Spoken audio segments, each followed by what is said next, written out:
hindi yung maiwasan na sometimes, kunwari, magkaroon kayo ng diferensyang magkapatid. Dumarating ba yung time na pag may diferensya kayo, ay hindi kayo talaga, sige, wala mo nang pansinan itong Christmas. Or gumagawa ba kayo ng way na sana bati na kayo nung time na yun?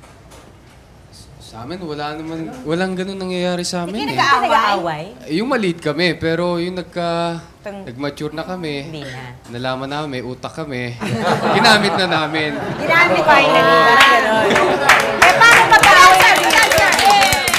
Paano pagkakaaway na si Daddy Lito? Ay, bugbog sarado. Hindi, loko lang. Kami nga binubugbog niyan eh. Pagka matitigas ang ulo namin. Pero nga, yung ano na kami, yung nasa age na ng mga 20s, ayan, nag-mature na lahat eh. Dahil siguro, hindi ko alam, basta... Mahaba ng pasensya namin. Sa Oo, isa't isa. mahaba. Marunong na kami magtimpi. Okay. Hindi na masyadong mainit ang mga dugo.